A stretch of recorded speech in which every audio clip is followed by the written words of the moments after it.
자, 고전소설 6번 설생전 할게. 설생전. 제목이 설생전이니까 주인공이 설생이겠지. 근데 이거는 좀 알아둬야 될 게 뭐냐면 역사적인 사건이 등장한단 말이야. 그러니까 당연히 역사적 사건은 실제로 현실에서 일어난 사건이기 때문에 현실성을 부여해. 믿을만 하다는 얘기겠지. 그치? 이게 뭐냐면 개축옥사라고 있어. 개축옥사. 이게 광해군 때의 일인데, 광해군이 있잖아, 이 폐륜을 저지러. 어떤 폐륜이냐면 개축옥사 때 동생이야. 이복 동생이도 동생이잖아. 그지? 영창대군을 강화도에 유배시켜서 죽여. 또 자기를 낳아준 친모는 아니지만 그 당시 왕후였던 인목대비를, 할머니지 그지, 인목대비를 폐위시켜버린단 말이야. 그럼 봐봐, 광해군이 자기 동생도 죽인 거고 자기 할머니도 폐위시킨 거고, 그러면 이게 유교적으로 봤을 때 이거는 삼강오륜 같은 그런 것들이 다 무너져 버린 거잖아. 그지? 그랬을 때 여기 설생전이니까 설생 같은 사람은 모든 벼슬이며 이런 거 다 버리고 산으로 들어가는 거야. 자연으로. 설생 친구는 관리가 돼서 계속 가는 거야. 그러니까 두 역사적 사건, 개축옥사 똑같은 사건을 겪었는데 인물의 태도는 달라. 이 둘 다 설생과 설생 친구는 모두 당시 사대부 양반이거든. 그러니까 그런 어떤 그 당시를 살아가던 사대부들의 어떤 처세, 판단, 이런 걸 얘기하면서 설생이 주인공이니까 끝까지 벼슬한 놈들, 폐륜을 저질렀던 광해군 밑에 있던 놈들, 이런 놈들은 나쁜 놈들이야. 광해군과 다를 바가 없어. 이게 설생이 주인공이기 때문에 그들을 부정적으로 비판하는 내용이라고 봐야 되겠지. 그지? 폐륜을 저지른 임금 밑에서 어떻게 벼슬할 수 있니? 나는 못해. 그러면서 설생이 들어간단 말이야. 알았니? 자, 이게 전체적으로 3단 구성이 됐는데, 혼탁한 정치현실, 아까 나왔던 개축옥사, 그래서 들어간 설생, 은거했단 말이야. 부모님 때문에 은거하지 못한, 즉 벼슬을 버리지 못한 설생의 친구, 이게 첫 번째로 나온 내용이고, 중간에 벼슬에 나아가서 이 친구는 관찰사가 돼. 근데 설생은 자연 속에서 은거하면서 현실 정치로부터 멀어졌잖아. 그지? 그래서 자연이 바로 회룡굴이라는 곳에서 거처하는 거야. 근데 둘이 나중에 만나는 거지. 그지? 관찰사가 됐다가 만나서 회룡굴에 가서 그 회룡굴의 모습을 보고 감탄해. 그 다음에 마지막 부분에서는 설생에 대한 작가의 평가가 나와. 역시 전지적 작가 시점의 한문소설이다. 전지적 작가 시점의 한문소설. 배경은 아까 얘기했던 시간적 배경은 개축옥사고, 그 다음에 개축옥사 때 벼슬을 그만두고 20년 있다가 설생의 친구를 만난다. 요게 이제 시간적 배경이야. 공간적 배경은 서울에 벼슬이 있을 때 서울, 그리고 강원도 관찰사로 가서 회룡굴에 가는 거니까 강원도, 서울과 강원도를 왔다 갔다 하는 게 공간적 배경이다. 알겠지? 그래서 처음에 서울의 청파리, 모기 말고 파리, 설생의 집에서부터 시작해가지고 강원도 영랑호수, 그 다음에 설생이 가서 은거하던 회룡굴, 다시 서울 갔다가 회룡굴로 가는 거야. 알았니? 이게 이제 공간의 이동이라고 하면 되겠어. 서울 청파리 설생의 집에서 강원도 영랑호, 회룡굴, 다시 서울, 그랬다가 회룡굴로 가는 거야. 다시 서울은 뭐냐면 관찰사가 원래는 벼슬아치니까 서울에 머물게 되는 공간이고, 회룡굴은 설생이 머무는 공간이야. 근데 회룡굴에 가봤더니 나중에 맨 마지막에 설생은 어디로 떠나버렸어. 알았니? 그리고 그 회룡굴은 아름다운 모습이었었는데 나중에 가보니까 폐허가 되어 있다. 자, 그럼 본문 한번 볼게요. 어느 장면인지 한번 보자고. 자, 청파리. 그럼 이거 서울이네. 여기 서울이야. 설생의 집이야. 지금의 서울 남부에 있는 동리다. 동리는 마을을 말하는 거고, 이곳에 설생이라는 선비가 살았는데, 서사 부분이네. 서사 처음 부분. 의기가 있고, 이 말은 의로움, 정의로움 뭐 이런 거 있고, 문학을 좋아했다. 간단하게 직접적으로 캐릭터를 말했어. 의기가 있고 문학을 좋아했다. 설생은 기이한 재주를 가진 이로, 그러니까 설생은 보통 사람이 아니야. 비범하다. 기이한 재주를 가진 사람으로서 과거 공부에 있었지만 운수가 나빴나 매번 번번이 시험에 떨어지고 말았다. 광해군 말에 개추곡사 나왔죠. 시간적 배경. 일어나자 광해군이 자기 이복 동생 영창대군을 강화도에 유배시켜서 죽게 만들고 인목대비를 폐비한 사건이야. 세상사의 염증을 느끼고는 속세를 떠나 은거하고자 했다. 당시 사대부로서 폐륜에 대한 태도가 바로 저거지. 마침 친구 하나가 설생의 집을 방문했는데 이 친구는 평소에 설생과 마음이 잘 통하는 이였어. 그러면 친구가 은거해버리면 자기도 따라가야 되는 거가 맞거든. 근데 두 사람은 마주 앉아 손바닥을 치며 강개한 마음으로 어떻게 자기 동생을 죽일 수 있고 자기 할머니를 폐비시켜 뭐 이러면서 분한 마음에 시사를 논했다. 시사가 원래 현실에서 일어나는 뭐랄까 아주 서로 논쟁이 되는 거리를 시사라고 하는데 시사에 논하다가 눈물을 뚝뚝 흘렸어. 이러면 안 되지. 폐륜은 안 되지. 설생이 이렇게 말했다. 삼강오륜 마땅히 지켜야 될 윤리 도덕이 무너졌으니 선비가 이 세상에 어찌 처신해야 하겠는가. 나는 이제 자연 속에 들어가서 속세를 벗어나서 은거 그냥 숨어 살 거다. 은거하려 하는데 자네 생각은 어떤가 그랬더니 친구가 대답했다. 그게 바로 내 생각이시대. 동의한 거야. 지금 자네 말도 있고 하니 함께 은거하고 싶지만 은거 못한다는 얘기잖아. 부모님이 계셔서 쉽게 허락할 수가 없네. 부모님한테 이야기해보고 하겠다. 아니면 부모님 때문에 떠날 수가 없네. 마음은 그런데 떠날 수가 없네. 이런 얘기지. 친구는 곧 작별 인사를 하고 돌아갔다. 그래서 설생 혼자 들어가겠지. 중략 부분 줄거리. 한 달 뒤 친구가 찾아가 보니 설생은 훌쩍 사라진 뒤였다. 새 임금 광해군의 폐륜 이후에 반정이 일어나지. 그게 인조 반정이잖아. 인조가 임금으로 즉위하자 등용되어 설생의 친구야. 승진을 거듭한 친구는 갑술년 1634년 어느 봄날 강원도 관찰사가 되어 영랑호 공간이 이동됐지 그지? 서울에서 영랑호 간 거야. 아름다운 풍경을 즐기며 배를 타고 있었다. 이때 멀리서 배를 저어오는 사람이 있었는데 그간 행방을 알 길 없던 바로 그 설생이었다. 관찰사는 친구를 만난 거지. 관찰사는 설생을 자기 배에 오르게 하고 몹시 기뻐하며 요즘 어떻게 지내나 근황을 물었다. 그때 설생이 나는 지금 양양부 관하에서 강원도 양양을 말하는 거야. 동남쪽 60리쯤 떨어진 곳에 있는 회령굴 공간 이동이야. 이동이 아니라 그쪽으로 이제 이동할 거야. 회령굴이라는 데서 산다네. 몹시 외진 곳이라서 사람들이 안 와. 속인 일반 사람들은 오는 이가 드물어 세상에 알려지지 않았지. 마침 오늘이 길이라는 얘기는 아주 좋은 날을 말하는 거야. 시절도 좋기에 흥이 나서 그래서 여기 영랑호수에 가서 뱃놀이 하는 거구나. 흥이 나서 문득 여기까지 오게 되었네. 두 사람이 마주보고 옛날 친하게 지내던 이 때의 일이며 헤어진 뒤에 일로 이야기꽃을 피웠는데 흥미진진하여 그칠 줄 몰랐다. 계속 얘기한 거지 그치? 잠시 후 비가 조금 그치면서 바람이 일어 배가 쏜살같이 움직였는데 눈 깜짝할 사이에 앞산을 몇 개 지났는지 알 수가 없었다. 마침내 설생이 일어나 말했다. 그럼 여기는 지금 배가 쏜살같이 움직였다고 하는 저 부분은 눈 깜짝할 사이에 앞산을 몇 개를 지났다는 건 비현실이라기보다 굉장히 배가 빨리 움직였다 과장해서 얘기했다고 하면 돼요. 내가 사는 곳 아까 회령굴이라 했지. 이건 설생의 말이야.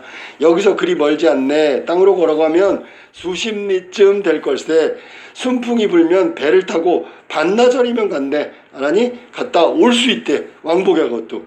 예전에 나에게 평생 좋은 벗으로 지내며 서로 잊지 말자 이렇게 맹세를 했잖아. 하였으니 한번 회령굴에 들러주었으면 하네. 관찰사가 좋다고 하고 배를 재촉하여 설생과 함께 떠났다.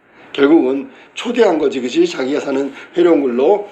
해가 뉘어 저물어갈 즈음 육지에 이르렀다. 관찰사는 말과 다른 사람들을 다 물리치고 너네들 여기 있어. 그리고 종들로 하여금 가마를 매게 하여 숲이 우거진 골짜기로 들어갔다.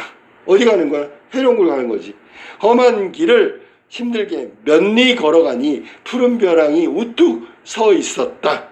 그러니까 회룡굴이 가려면 저렇게 가야 돼. 근데 약간 좀 신비롭지, 그지?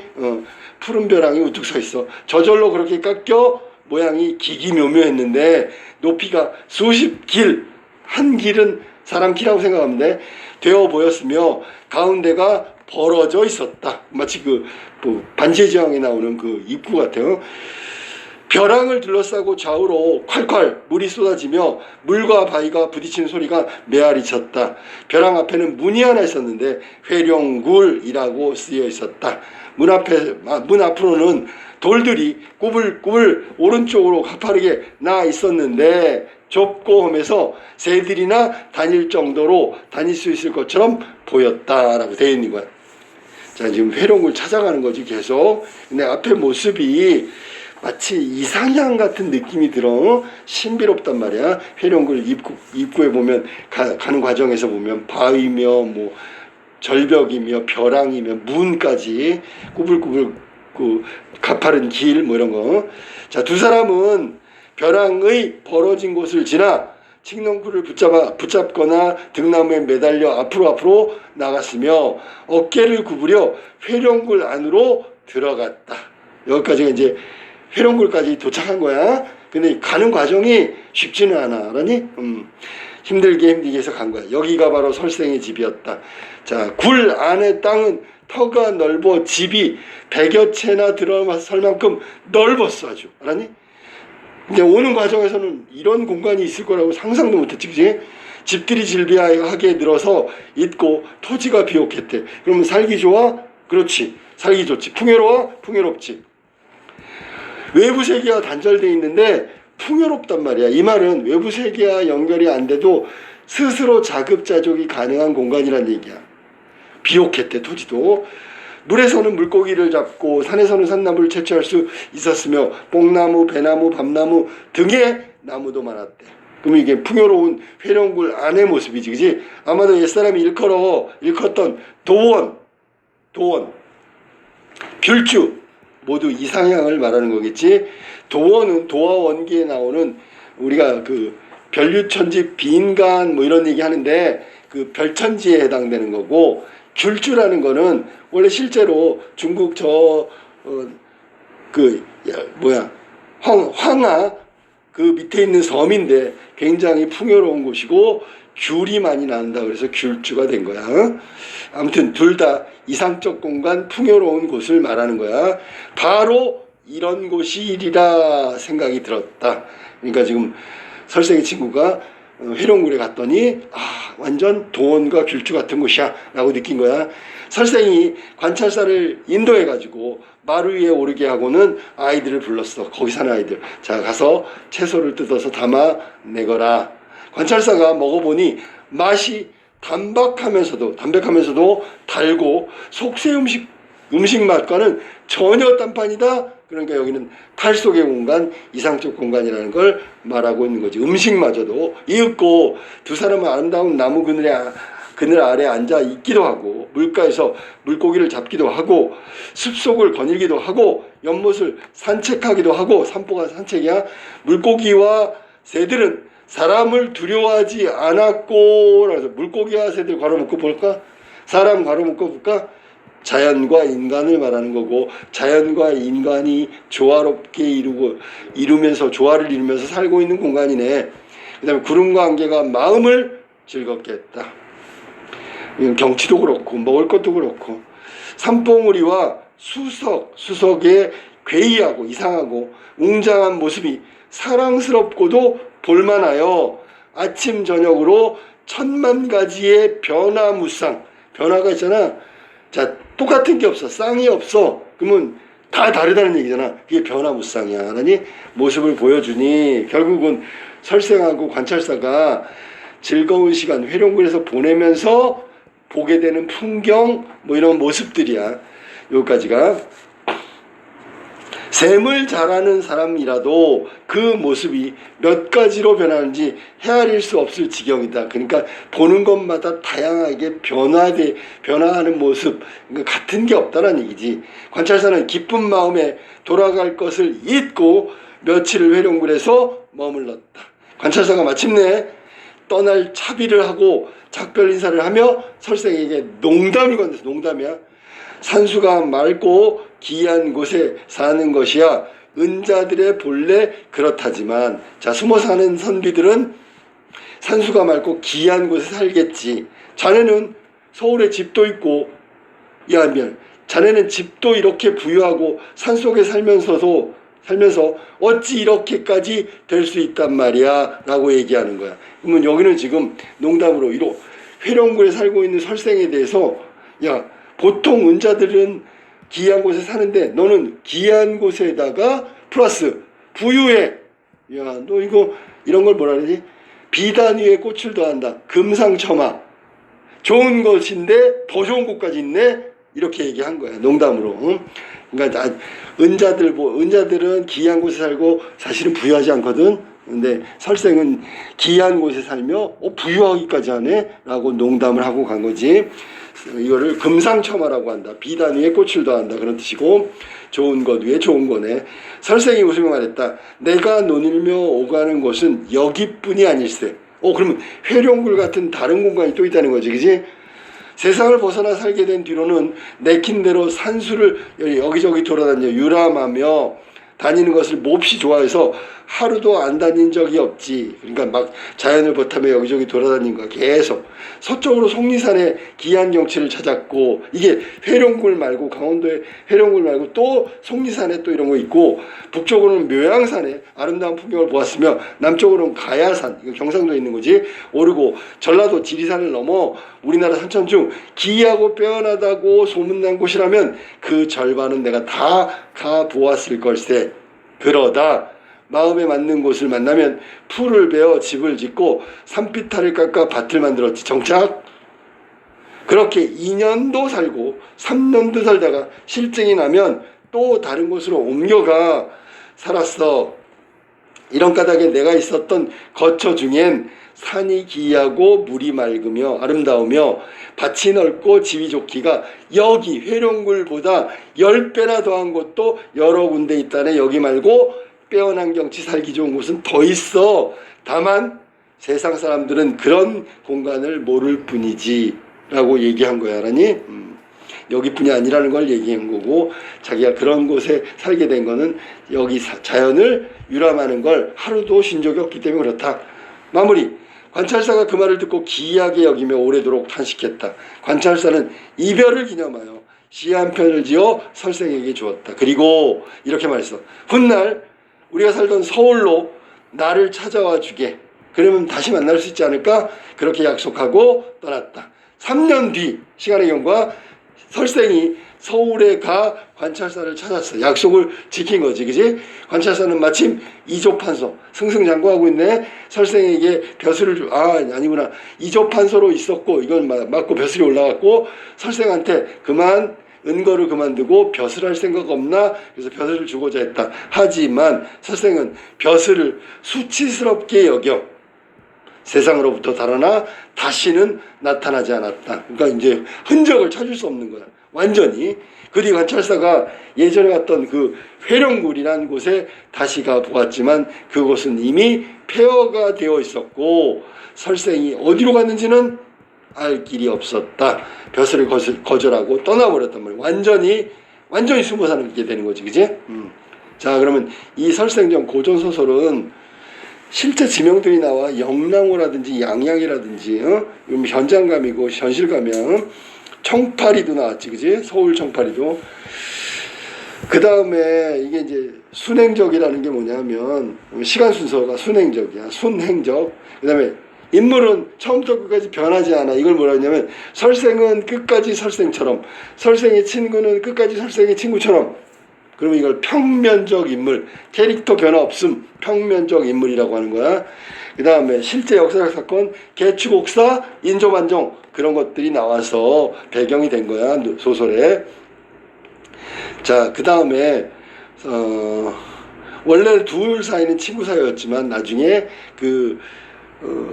역사적 사실을 대하는 태도가 정반대였다는 것만 알고 있으면 돼요. 알겠지? 과거와 현재 정반대인 것처럼 설생과 설생의 친구도 정반대다라고 생각하면 돼. 알겠지? 한 사람은 자연 속의 은고, 한 사람은 출세를 선택했기 때문에 그렇단 말이야. 이거는 가치관, 역사를 바라보는 시각이 다른 거지, 그지? 결국 설생전이 설생이 주인공이니까 설생의 친구가 비판의 대상이다라고 생각하면 돼. 알았지? 그 다음에 너무 살기 좋은 회룡굴, 그거 보면서 떠올린 거는 도원과 귤주, 이상향을 떠올리게 됐어. 설생의 친구는. 결국 마지막에 3년 후에 관찰사 찾아갔는데 벼슬을 주려 하자 벼슬이라는 건 수치스러운 거다 하면서 완전히 종족을 감춰버렸다. 그러니까 여기 관찰사는 현실, 당대의 현실, 사대부의 모습이고 설생은 사대부의 이상적 모습을 말하는 거야. 현실적 모습은 폐륜을 알면서도 벼슬하는 거고, 이상적 모습은 벼슬하지 않고 이거는 폐륜을 거부해야 되는데 라고 하는 게 설생의 모습이라고 생각하면 돼요. 사대부의 이상은 설생, 사대부의 현실은 설생의 친구, 관찰사를 말하는 거야. 자, 이게 설생전의 내용이었어. 자, 1번 문제 볼까? 윗글의 인물에 대한 설명으로 적절하지 않은 것은 1번 설생은 과거 급제를 위해 노력했지만 뜻을 이룰 수 없었다. 여러 번 과거 시험을 봤지만 떨어졌다 그랬지. 비범함에도 불구하고 여러 번 떨어졌다. 그 다음에 이거 맞는 거고 2번 한번 볼까? 설생은 길일에 아주 좋은 날에 외진 곳으로 거처로 옮기려고 배를 몰고 간 것이 아니고 흥겨워서 나왔다 그랬지. 이건 틀린 내용이네. 오늘이 길일인다가 시절이 좋고 흥이 나서 문득 여기까지 오게 되었네 라는 대사가 있기 때문에 이 말은 틀렸단 말이에요. 거처로 옮기려고가 아니다. 3번 설생은 과거의 약속을 언급하면서 관찰사에게 회룡굴 방문을 요청했다. 영랑호에서 둘이 만났을 때 우리 평생 좋은 벗으로 살자 그것을 다짐했었던 옛일을 하면서 자기가 있는 회룡굴에 와주기를 요청했단 말이에요. 이거 맞고요. 4번 관찰사는 설생이 보통의 은자들과 다른 점, 야 기이한 곳에 살면서 부유하기까지 해요 라고 농담을 해서 맞았고요. 5번 관찰사는 설생과 다시 이별하게 되는 것을 아쉬워 후일 만남을 기약했다. 서울에서 다시 만나자고 했지. 맞았네. 정답은 2번이야. 보기를 고려할 때 기업부터 미음을 추론한 내용에 대해서 적절하지 않은 것은 자 가보니까 신돈복의 야담집 학산한원에 보니까 이 이규경의 백과사전 오주연 문장 전산고 설생전과 거의 똑같은 내용이 실려있대. 거기에서 설생의 친구인 관찰사가 오도일에 조부인 오윤겸이라고 명시되어 있고 오윤겸은 강원도 관찰사 이조판소 좌의정을 지낸 문신으로 중앙정계에 있던 당시 개치옥사가 일어나자 그는 광해군을 반대하는 뜻을 품었고 광주 목사로 물러앉기를 자원하기도 했지만 결국 관직을 그만두진 않았다라고 나왔어. 인조가 반정으로 권좌에 오른 후에 그 밑에 고위직을 역임했고 손자인 오도일 또한 인조의 계보를 잇는 임금 밑에서 부재학, 이조참판, 병조판서 요직을 거쳤기에 광해군에 대해서 긍정적인 평가를 할 수 없었다. 그러니까 여기 나와 있는 설생에 해당되는 게 오도일이라고 한다면 설생은 글 속에서는 관직을 멀리했고 은거했지만 실제 삶은 그러지 않았다라는 얘기고 그러다 보니까 광해군에 대해서 긍정적인 평가를 내릴 수 없었다라는 게 보기 가의 내용이야. 그 다음에 이게 지금 자기 가문에 대한 옹호가 창작 동기였다라고 해석한 거고 나는 설생전에 나감과 물러남 벼슬에 대해서 오도일의 관점이 반영되어 있는데 이 작품은 말미에서 설생에 대한 논평이 붙어있다. 그 일부가 이러하다. 선비는 세상이 태평하면 벼슬이 나아가 뜻을 펴고 세상이 어지러우면 은둔하여 내 한 몸을 조처리한다. 이는 군자가 상황에 따라 나아가기도 하고 물러나기도 하고 그것이 바로 군자의 도다 라고 얘기한 거지. 설생은 혼란한 시절의 정치가 어지러움으로 은둔했지만 어진 세임금이 다시 나라를 일으키고 인조란 말이야. 어진 선비들과 함께 일어섰던 때에 관을 털고 기운을 내어 조정에 벼슬을 했어도 괜찮을 것이다 라고 이야기하고 있다. 자 그럼 가나를 통해서 적절하지 않은 것은 1번 가를 고려할 때 기억을 통해 오도일은 조부가 광해 밑에서 관직을 그만두지 않았지만 의로움을 아는 인물이라는 걸 알리고 싶었다. 창작 동기가 그렇다면 자기 가문을 옹호하는 게 아니었을까? 그럼 맞는 해석이고 2번 가와 나를 고려해 볼 때 오도일은 자신이 요직에 앉은 시기에 니은과 같은 일이 벌어진 광해군국 때와는 달리 나아감을 선택했으니까 벼슬의 계속이 있었다는 얘기지. 맞았고 3번 가를 고려할 때 디귿을 통해 오도일은 개축옥사 당시에 조부가 곧장 은거하지 않은데 나름의 이유가 있음. 자기 가문에 대한 옹호라고 아까 나왔기 때문에 장인에 대한 옹호라고 볼 수도 있겠지, 그지?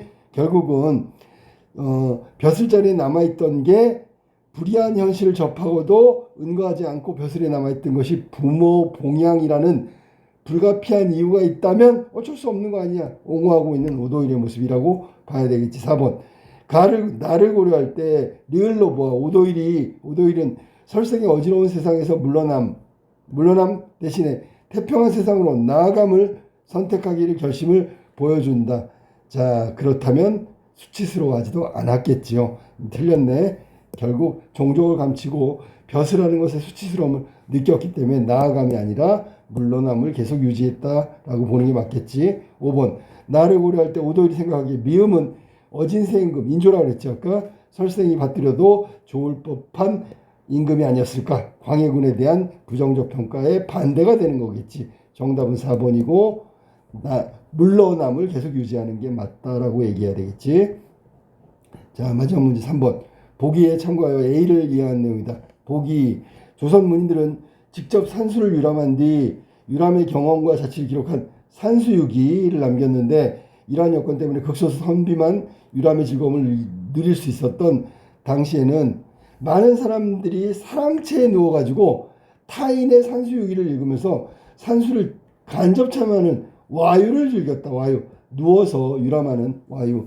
대체로 산수유기의 목적지를 향하는 여정을 유람 주체의 관점에서 구체적으로 서술하고 시시각각 변화하는 풍광의 아름다움을 묘사하며 음미한다. 그러니까 결국 풍광의 아름다움을 묘사한다라고 나왔어. 설생전 회룡굴 장면에서 이러한 산수유기의 성격이 반영되는데 이 작품은 창작된 17세기 당시 문인들이 산수는 유교적 차원에서 도덕적 의미의 탐색 공간이라기보다는 어지러운 현실의 도피처라고 보통 선비들이 얘기하는 거니까 이에 따라 산수유기 속의 산수도 정신적인 휴식을 보장하는 환상적인 공간으로 그려질 때가 많다. 선비 사대부들의 현실 도피처다라는 얘기를 하고 있는 거지. 자, 그럼 문제 3번 한번 볼까? 적절하지 않은 거. 자, 1번 볼까? 험한 길을 힘들게 험한 길. 아까도 얘기했던 푸른 벼랑. 이게 이제 회룡굴에 가는 관문이라고 그랬지. 여기 지나가야 되는 거니까 관문.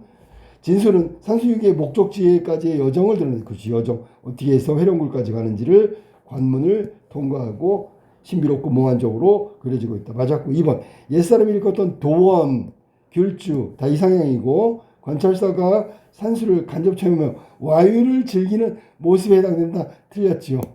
왜 틀렸어? 여기 보니까 산수유기는 간접 체험, 와유 즐긴 사람 이런데 사실은 관찰사는 산수 유람을 즐기는 주체가 아니고요. 여기서는 회룡굴에 도착한 관찰사가 옛 사람들이 일컫던 이상적 공간, 도원과 귤주가 바로 이런 곳이 아닐까라고 얘기했기 때문에 그 이상향에 가깝다라는 얘기를 한 것이지 와유를 즐기고 있는 모습은 아니라고 봐야 되겠지. 정답은 2번이 틀렸다. 그 다음에 맛이 담박하면서도 달아 속세 음식 이거하고 전혀 딴판이래. 이 말이 바로 회룡굴이 이상적 공간이고 환상적인 성격을 지닌 산수라고 얘기하면 되겠지. 그 다음에 4번 구름 관계가 마음을 즐겁게 했다. 구름 보고 관계 보면 마음이 즐거워졌다. 유람 주체라고 할 수 있는 관찰사의 관점에서 보고 느낀 바를 이야기하고 있다. 회룡굴에 유람하고 있는 지금 현재의 모습은 관찰사의 관점이다. 그 다음에 5번 산봉우리와 수석이 괴이하고 웅장한 모습을 찬탄. 예찬하고 찬탄하는 것은 시시각각 변화하는 풍광의 아름다움에 대한 유람 주체의 의미와 관련돼 있다. 이것도 맞았네. 그래서 여기 지금 본다면 이런 거야. 뭐냐면 유람 와유라는 것을 이야기하면서 뭐냐면 유람 주체 관점에서 구체적으로 서술한 거, 그 다음에 시시각각 변하는 풍광의 아름다움을 묘사한 거, 그 다음에 여기 지금 본다면 어지러운 현실을 도피처 정신적 휴식, 환상적 공간 그려질 때가 많았다라고 얘기했기 때문에 간접 체험으로 따진다면 예를 들어 유람 주체의 은미라고 얘기 나온 이 부분은 5번에 해당되는 거 지금 선택지 5번에 해당되는 거 시시각각 변하는 풍광이라고 했는데 시시각각 변하는 풍광은 구름과 안개를 이거죠. 여기 나왔네. 유람의 주체가 느끼는 거니까 이것도 4번에 해당되고 그 다음에 시시각각 변하는 풍광이라고 나온 건 요게 5번이 되겠네. 잘못했어. 그래서 4번과 5번 이런 식으로 찾아가는 게 맞는 거야. 그래서 여기 나와 있는 여정을 드러냈다라고 얘기한 부분도 한번 찾아볼게요. 시간에 목적지로 하는 여정 이게 1번이란 말이야. 이게 보기와 관련시켜서 지금 해석을 하는 거야. 1번, 4번, 5번 찾았으니까 3번만 찾으면 되겠네. 환상적 공간 여기 환상적 공간 나왔네요. 그러면 여기가 3번이 되겠죠. 그래서 2번이 틀린 이유가 보기와 관련시켜서 적용하는 해석이 아니다. 잘못됐다. 여기까지가 설생전의 문제 풀이까지 내용이었어.